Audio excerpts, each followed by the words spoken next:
우리가 지금 계속해서 은혜의 방편 중 하나인 성례에 대해서 나누고 있어요. 그리고 오늘은 지난주에 말씀드린 것처럼 성찬에 대해서 계속 살펴보고자 합니다. 지난주에 우리가 성찬의 의미에 대해서 함께 나눴는데, 성찬의 의미 기억나시나요? 그 본질은 예수 그리스도의 십자가 대속이라고 그랬죠. 그래서 그 의미 첫 번째, 우리는 오직 예수 그리스도를 통해서만 영적인 영향을 공급받는 것이다. 그거를 깨우쳐 주시는 거예요. 둘째, 주님과 분리됨 없는 연합이 있고 신비한 교통이 있는 것이다라는 것을 보여주시죠. 셋째, 그렇기 때문에 이제 우리의 삶은 주님과 연합하는 삶을 다짐하는 거예요. 세상과는 구별된 삶을 살아가는 것을 우리가 이 성찬을 통해서 다시 한번 확인하는 겁니다. 넷째, 우리가 한 떡에 참여하는 것이므로 그리스도의 몸인 교회 공동체가 우리가 서로 사랑하는 것에 힘써야 된다라고 하는 것이 성찬이 보여준 네 번째 의미라고 했어요. 다섯 번째, 성찬을 통해서 우리는 다시 오실 주님을 대망하고 믿음을 지키고 그리고 복음을 증거하는 삶을 살기로 다짐하는 것이다. 성찬을 통해서 날마다 우리가 이렇게 새롭게 주님께서 깨우쳐 주시는 그 의미를 마음 가운데 담아두어야 하겠습니다. 자, 그러면 오늘 이제 이 성찬에 참여할 때 그러면 어떠한 자세로 참여해야 되는가? 그것을 이제 대유리 문답이 우리에게 가르쳐 줍니다. 171번 문답입니다. 성찬식에 참여하라는 사람들은 미리 어떻게 준비해야 하는가? 여러분 한번 읽어볼까요? 시작. 성찬을 받고자 하는 사람들은 성찬식에 오기 전에 자신들이 그리스도 안에 있는지를 점검하고 자신들의 죄와 부족함을 살핌으로써 준비해야 한다. 그뿐 아니라 자신들의 지식과 믿음과 회개함이 진실되고 충분한지, 하나님과 형제를 사랑하며 모든 사람에게 자선을 베풀며 자기들에게 잘못한 사람들을 용서하는지 살펴야 한다. 그리고 그리스도를 사모하며 마음을 새롭게 하여 순종하는지 진지하게 묵상하고 열심히 기도함으로써 이러한 은혜를, 즉 주를 사모하고 새롭게 순종하는 일을 새롭게 실천하는지를 살펴야 한다.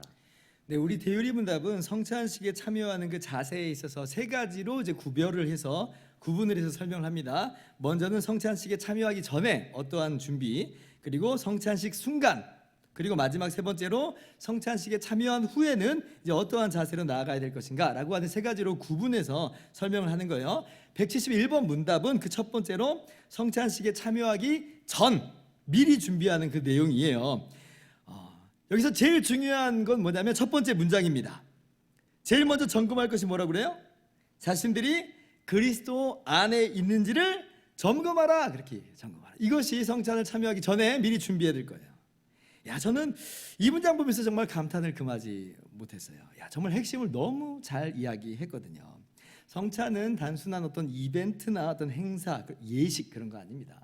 그리스도의 구원 사역을 보여주는 보이는 말씀이에요. 그러니 구원의 주님과 상관없는 사람들, 아무런 상관없는 사람들은 참여할 수 있는 그런 자리가 아니에요. 반대로 생각해 본다면 성찬에 참여하는 사람들은 반드시 무엇을 그러면 생각을 해야 되겠어요? 내가 주님과 상관이 있는가? 어떻게 상관이 있는가? 이것을 항상 스스로 돌아보아야 한다는 이야기입니다. 성찬은 오직 주님과 상관 있는 사람만 참여할 수 있는 거예요. 그렇지 않고 주님과 아무런 상관이 없는데 참여하는 성찬은요, 의미가 없고요, 도리어 그건 그 사람에게 해로움이 되는 겁니다. 왜냐하면 그게 외식이 될 수도 있고, 혹은 미신적 믿음에 빠질 수도 있고, 혹은 스스로 주님의 구원 사역을 우습게 여기는, 조롱하는 그런 모양을 취하게 되기 때문에 그렇습니다. 말씀 한 구절 읽읍시다. 고린도후서 13장 5절. 너희는 믿음 안에 있는가? 너희 자신을 시험하고 너희 자신을 확증하라. 예수 그리스도께서 너희 안에 계신 줄을 너희가 스스로 알지 못하느냐? 그렇지 않으면 너희는 버림받은 자니라. 우리는 성령으로 말미암아 주님께서 우리 안에 하나가 되셔서 함께 계시는 줄을 스스로 알 수 있다는 거예요.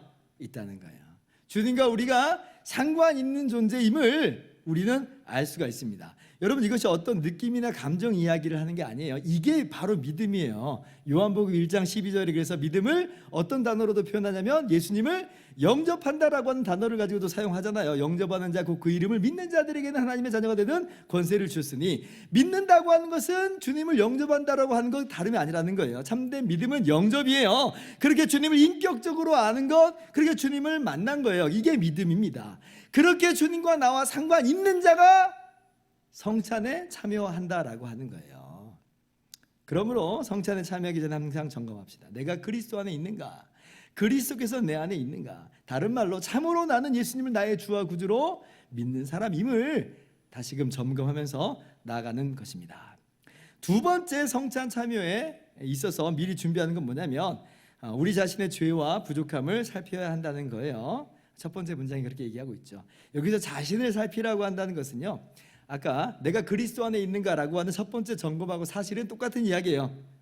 우리가 우리 자신의 죄와 부족함을 뼈저리게 알고 있기 때문에 그래서 우리가 우리의 구원자가 되시는 예수님을 믿는 거잖아요. 그죠? 그 은혜로 말미암아 그래서 우리가 감사와 감격을 누리는 것이에요. 같은 이야기예요. 같은 이야기. 내가 그리스도 안에 있는가라고 하는 것은 또한 나 자신을 살피는 것과 사실 같은 이야기다라고 하는 거예요. 그래서 성찬식에 참여하기에 있어서 사도 바울은 자신을 살피고 먹으라 그렇게 말씀하면서 동시에 뭐라고 말하냐면 주님의 몸을 분별하고 먹는 것이다 라고 이야기를 합니다. 고린도전서 11장 28절 29절 한번 볼까요? 자, 같이 읽어봅시다. 시작. 사람이 자기를 살피고 그 후에야 이 떡을 먹고 이 잔을 마실지니 주의 몸을 분별하지 못하고 먹고 마시는 자는 자기의 죄를 먹고 마시는 것이니라. 예, 자신을 살펴라 라고 이야기하는데 29절에 그것을 뭐라고 또 이야기하냐면 주의 몸을 분별하고 먹으라 라고 이야기하고 있어요. 같은 이야기라고 하는 것이에요. 자, 그런데 이제 자신을 살피라라고 하는 것은 그렇게 내가 주님 안에 있는가, 정말 그렇게 주님을 믿는가라고 하는 그 의미를 분명하게 갖고 있지만 또한 한 가지를 더하여서 갖고 있다는 걸 우리가 또 알아야 돼요. 즉 예수님을 나의 주와 구주로 믿고 나서도 여전히 죄와 연약 가운데 허우적거리는 자신을 또한 돌아보라는 거예요. 구원받았는지 못 받았는지 의심하고 흔들리라는 그런 이야기가 아니라 정말 주님의 은혜가 아니면 한시도 살 수 없는 존재임을 구원받은 그 순간에도 물론이고 하나님의 자녀로 구원받은 이후에도 우리는 주님의 은혜 아니면 절대로 살 수 없는 존재임을 그렇게 인정하고 깨닫고 고백하라고 하는 거예요. 그게 이제 자신을 살피라라고 하는 내용입니다. 구원받기 이전에 우리의 죄인됨만 살피라는 게 아니라 지금도 구원받은 이후에도 주님 은혜 아니면 난 살 수가 없는 존재입니다 라고 살피는 것이 바로 이 살피라라고 하는 또 하나의 의미예요. 우리는 항상 여전히 주님의 은혜가 필요합니다. 주님의 은혜 없이는 우리는 못 살아요. 그래서 우리 교회 성찬식을 진행할 때 성찬식 먹고 마시기에 앞서서 항상 제가 먼저 복음을 전하죠. 성찬식의 의미를 분명하게 밝히는 거예요. 그리고 그 복음의 말씀 안에서 먼저 잠깐 기도하게 합니다. 기억하실 거예요. 다른 이유가 아니에요. 내가 주님 안에 있는가, 주님을 나의 주와 구주로 믿고 있는가 점검하라는 것이고, 그리고 여전히 믿는 내 자신 안에 있는 죄성과 연약함을 돌아보라는 거예요. 일적인 영적인 배고픔, 영적인 목마름으로 나오라는 거예요. 그리고 그러므로 오직 주님으로 말미암는 은혜로 공급받아라, 충만하게 누려라 라고 하는 것이에요. 주님께서는 채워주시니까, 영원히 공급해 주시니까 살펴야 됩니다. 살펴야 됩니다. 자, 그런데 여기서 주의할 점 하나가 있습니다. 자신을 점검하고 살피라고 이제 하니까 그것을 마치 그러면 사람을 뭐 정죄하고 낙심시켜서 너무 살펴봤는데 너무 더럽고 죄 지은 사람은 성찬식상을 뭐 떠나가게 만들라 이런 뜻은 아닙니다. 제가 어떤 분에게도 직접 이야기한 적이 있고 또 성찬식 때도 종종 말씀드리고 하는데, 성찬은요 스스로 의롭다고 여기는 사람이 받는 예식이 아니에요. 성찬은 누가 받는 예식이냐면 죄인들이 받는 예식이에요. 그래서 은혜를 누리는 예식이에요. 그래서 점검하라고 하니까 어떤 분들은 너무 그게 지나쳐가지고 나는 너무 죄가 많아서 성찬에 참여할 수 없을 것 같아요 라고 말씀하시는 분도 있어요. 당장 주일 그날 아침에 성찬식 아침에 부부싸움을 대판하고 왔더니 마음이 너무 불편해요. 성찬식 못할 것 같아요. 예, 언뜻 아름다운 마음이긴 하지만 그러나 여기에 문제가 하나 있어요. 그 근본 안에 자리 잡고 있는 자세가 무엇인가라고 하는 거예요. 그분의 마음은 그래도 내가 좀 깨끗해야 성찬을 받을 수 있는 것 아닌가라고 생각을 한다는 거예요. 자기도 모르게 이렇게 생각을 하고 있어요. 그런 거 아니라고 하는 겁니다. 그런 거 아니라는 거예요. 주님께서는 더럽고 허물 많은 죄투성의 인간을 위해서 그 살을 찢으셨고 그 피를 흘리셨어요. 그런데 내가 좀 깨끗해야 성찬을 받을 수 있다니요. 이거는 성찬식하고 전혀 어울리는 게 아니에요. 주님의 십자가하고 어울리는 모습 아니죠. 성찬은 죄인들이 받는 예식입니다. 십자가는 죄인들이 믿는 거죠. 그죠? 그러니까 자신을 살피라라고 하는 것을 마치 내가 깨끗해야만 성찬을 참여할 수 있는 것으로 그렇게 오해하지는 않기를 바랍니다. 자, 그러나 세 번째 점검으로서 성찬에 앞서서 자신의 삶을 날마다 거룩하게 하는 그런 삶은 필요합니다. 죄인들이 받는 예식이라고 해서 그냥 엉망진창으로 살다가 그냥 띡 성찬 받으라는 이야기는 전혀 아니거든요. 은혜 안에서 거룩하게 살려고 하다가 그런데도 넘어진 우리들에게 새로운 힘과 양식을 영양을 공급하는 것이지, 죄를 미워하지도 않고 대수롭게 여기지도 않는 그런 완악한 사람에게 무슨 용서 티켓 주듯이 남발하는 그런 예식은 아니라고 하는 거예요. 그래서 우리 대요리 문답이 첫 문장에 뿐만 아니라 라고 하면서 그 다음 문장을 언급하고 있는 것은 하나님의 백성, 하나님의 자녀로서 거룩한 삶을 경주하는 태도가 성찬 준비에 마땅한 자세, 바람직한 자세라고 말하는 거예요. 같은 맥락에서 우리 교단 예배 모범을 따르면 성찬 한 주 전에 미리 공고하라고 그렇게 이야기합니다. 아무런 삶의 준비 없이 성찬 대하지 말라는 거예요. 자신의 행실을 돌아보고 그런 거룩한 행실에 힘쓰면서 은혜의 성찬으로 나올 것을 그 안에 담아두고 있는 것이죠. 그리고 이제 그런 자신의 삶을 돌아보는데 거룩이 없고 형제사랑이 없음을 깨닫게 된다면 다시금 회개하고 다시금 다짐하면서 그래서 은혜를 구하는 심령으로 성찬식에 참여하라. 거룩한 행실, 이것이 성찬 참여의 조건으로 말하는 건 절대 아닙니다만은 바람직한 준비 자세라고 하는 것은 기억할 필요가 있어요.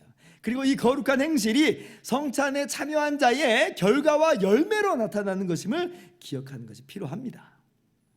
아시겠죠? 자, 그래서 이제 성찬 참여 전에 우리가 어떠한 자세로 준비하면서 나아가야 되는가 하는 게 핵심적인 내용은 다 이야기를 했어요. 자, 그런데 이제 이렇게 해설을 듣고 나면 이제 손 들고 질문하는 사람이 있을 수 있잖아요. 궁금한 게 많아요. 그래서 172번, 173번은 그 내용을, 그 질문과 답을 담고 있습니다. 그래서 우리 간략하게 한번 볼까요? 172번 문답입니다. 그리스도 안에 있음을 의심하는 사람이나 준비를 소홀히 하는 사람이 성찬에 참여할 수 있는가? 답을 여러분 한번 읽어볼까요? 시작.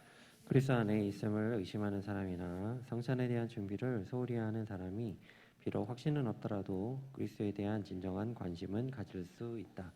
자신이 믿음이 적음을 제대로 알고 그리스도 안에 있음을 알기를 참으로 원하여 죄를 멀리한다면 하나님이 보시기에 그리스도에 대한 진정한 관심을 가지고 있다고 할 수 있을 것이다. 그리고 연약하고 의심하는 그리스도인들을 구하기 위하여 약속을 주시고 성례를 제정하셨으므로 그가 자신의 불신앙을 슬퍼하고 자신의 의심을 해결하려고 힘쓴다면 그 사람은 더 강건함을 받기 위하여 성찬을 받을 수 있으며 또 받아야 한다.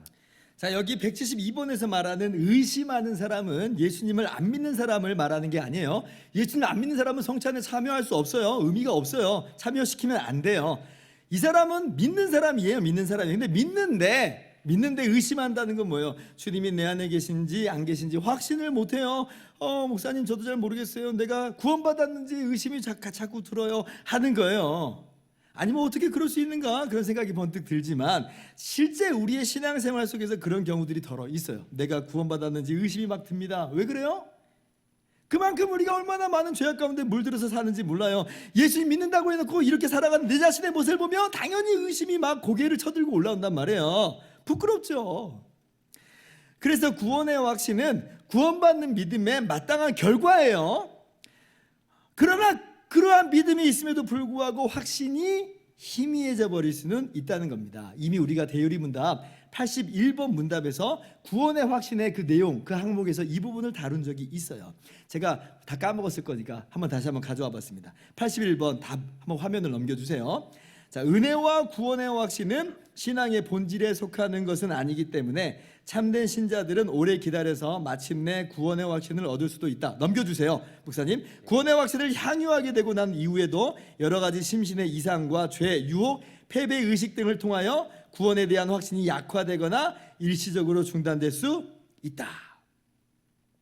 그러니까 믿는데 그 구원의 확신이 지금 흔들리고 희미해져 버린 그런 사람들 분명히 있을 수 있다. 그렇게 문답에서 우리가 함께 나눴어요. 예를 들면 다윗의 시편들 보면 그런 시들이 들어 나오죠. 시편 22편 보면 오늘 엘리 라마 사막단이 바로 그게 시편 22편 1절 말씀이거든요. 거기 보면 나의 하나님 어찌하여 나를 버리셨나이까 하는 다윗의 고백이 나와요. 물론 예언적으로 주님의 그 고통을 바라보면서 이야기한 것도 있지만 사실 그것은 다윗 자신의 마음이기도 해요. 시편 51편도 보세요. 나를 주 앞에서 쫓아내지 마시고 주의 성령을 내게서 거두지 마소서. 주의 구원의 즐거움을 내게 회복시켜 주소서. 그래요. 이건 지금 막 흔들렸다는 거예요. 왜? 바세바와의 그런 그 치명적인 간음의 죄를 저지르고 살인을 저질렀으니까 그의 마음이 물처럼 녹아 내려 버린 거예요. 그래서 구원의 확신, 즐거움 흐려질 수 있습니다. 지금 172번 문답은 바로 그런 사람들을 향한 거예요. 믿음이 있어요. 그런데 흐려져 버렸어요. 의심이 자꾸 들어요. 그래서 이런 사람들 성찬에 어떻게 참여해야 됩니까? 참여할 수 있습니까? 라고 할 때 그 답이 뭐예요? 한마디로 말하면 참여할 수 있고 또 참여하게 해야 한다는 것입니다. 우리는 성찬 제정의 목적을 돌아봐야 합니다. 왜 주님께서 성찬을 이렇게 눈에 보이는 말씀으로 제정하셨는가? 그 의미를 우리가 기억해야 돼요. 왜 그래요? 그것은 우리의 연약한 믿음을 북돋아주고 확신케 하고 증진시키고자 이 성찬 보이는 말씀으로 제정하신 거잖아요. 그러니 참된 믿음이 있으나 의심이 스물스물 올라올 때는 그런 연약한 자들은요, 다시 한번 이 성찬을 통해서 다시 한번 확신을 누려야만 하는 거예요. 이게 성찬 제정의 목적이니까. 마태복음 26장 28절. 자, 이것은 죄사함을 얻게 하려고 많은 사람을 위하여 흘리는 바 나의 피 곧 언약의 피니라. 주님께서 잔을 들고 말씀하십니다. 이것은 죄사함을 얻게 하려고 흘리는 나의 피다. 그래서 성찬에 나아가는 사람들이요, 정말 그 피를 다시 한번 보면서 또 마시면서 확신하게 되는 거예요. 야, 정말 주님께서 이 못난 죄들을 위해서 죽으신 게 맞고, 그래서 나의 죄가 영원히 단번에 다 용서받는 게 맞구나. 그래서 그 연약한 사람, 의심이 고개를 쳐드는 사람이 다시 한번 구원의 확신과 구원의 기쁨을 회복하게 되는 거죠. 그러므로 내가 구원받았는지 의심이 들어요. 그래서 성찬에 참여하는 게 주저가 돼요. 그럴 때예요, 도리어 이 성찬을 통해서 의심이 확신으로 변하고 두려움이 평안으로 변하도록 해야 됩니다. 그리고 다시금 다짐하는 거예요. 다시금 다짐하는 거예요.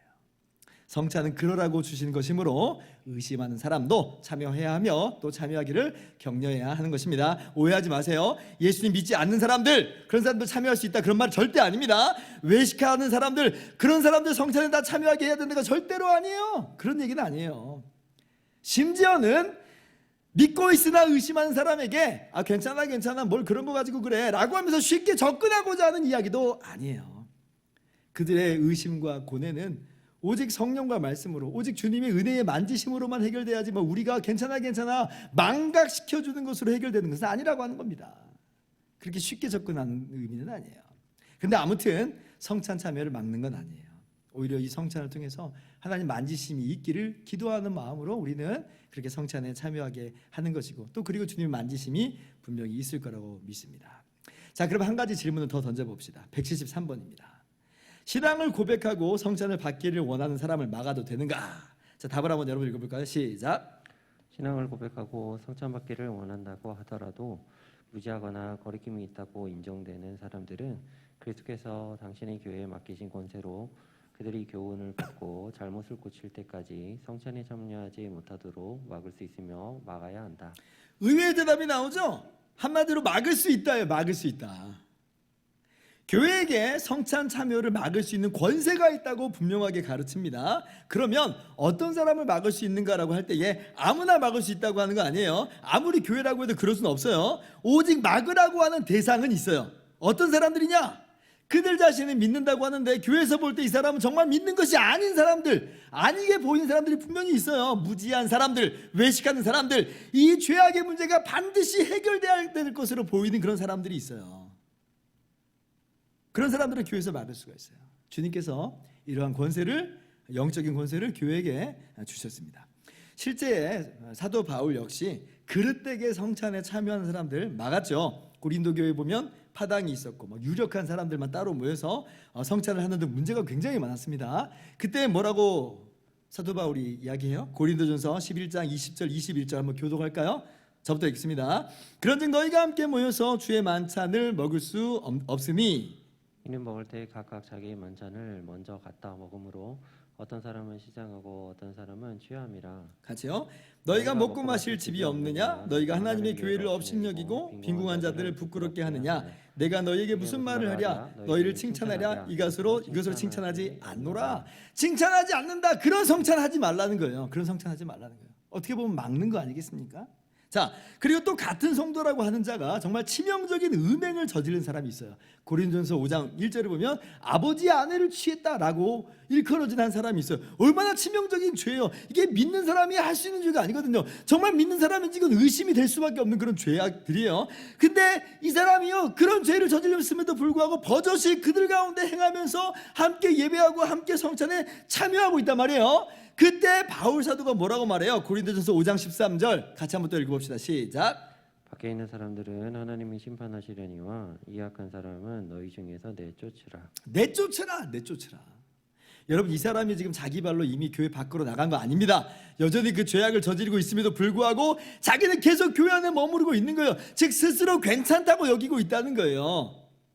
그렇기 때문에 사도 바울은요, 교회가 오히려 그 사람을 징계할 것을 가르치고 있어요. 내쫓으라. 수찬 정지와 더불어서 출교까지 말하고 있는 거예요. 그렇지 않고 이제 막지 않으면요, 삼중의 해가 있게 됩니다. 삼중의 해. 먼저 그 사람 자신이 해가 됩니다. 왜냐하면요, 회개할 기회, 정말 예수 그리스도를 바르게 알고 믿을 기회를 놓쳐버리게 되는 거예요. 성찬을 막으면 화들짝 놀라가지고 자신의 믿음과 행실을 돌아볼 텐데 그렇게 하지 않으니까 이거 괜찮은 줄 알고 예배당에 그렇게 돌아다니는 거 아니겠어요? 그러니까 이 사람의 영혼에게 해가 됩니다. 교회에도 해가 돼요. 교회에도 해가 돼요. 어떻게 해가 되냐면 다른 교인들도 무슨 생각을 할 수 있게 되냐면 저래도 되는 건가 보구나 라고 오해하면서 이 죄악의 누룩이 막 퍼져버릴 수 있고, 뭐 그러나 저러나 떡만 먹기만 하면 되는 건가 보다, 그러면 은혜 막 받는 거야 라고 하는 미신적인 믿음이 사람들 안에 퍼져버릴 수도 있어요. 교회에도 해가 돼요. 또 정반대로 어떤 해가 또 있게 되냐면 아니 저런 자가 어떻게 교인이란 말이야 라고 하면서 다른 사람들이 오히려 교회에 대해서 회의에 빠져버리고 시험에 들어버릴 수도 있죠. 삼중의 해가 있는 거예요. 자, 그래서 고린도전서 11장 29절 30절을 보면 오히려 성찬을 제대로 하지 않았을 때에 교회에 해가 주어졌다는 것을 말씀하고 있어요. 자, 제가 읽을게요. 주의 몸을 분별하지 못하고 먹고 마신 자는 자기의 죄를 먹고 마시는 것이니라. 그죠? 30절. 그러므로 너희 중에 약한 자와 병든 자가 많고 잠자는 자도 적지 아니하니. 고린도 교회가 성찬을 매우 잘못하고 있기 때문에 자기의 죄를 먹는 자도 있고 약한 자 있고 병든 자 있고 잠자는 자가 적지 않게 있다. 성찬을 참여하게 할 자는 참여하게 해야 되고 격려해야 되고, 성찬을 막아야 되는 자들에게는 막아야 되는데, 그럴 땐 성찬은 그렇게 하지 못하도록 가르쳐야 되는데 그렇지 않고 그냥 뭐 자기 마음대로 해버리니까 오히려 사람들의 영혼이 무너지는 거예요. 교회가 엉망진창이 되는 겁니다. 그러므로 교회는 합당치 못한 사람에 대해서 성찬을 막을 수 있고 또 막아야 하는 것이에요. 자, 이제 정리합시다.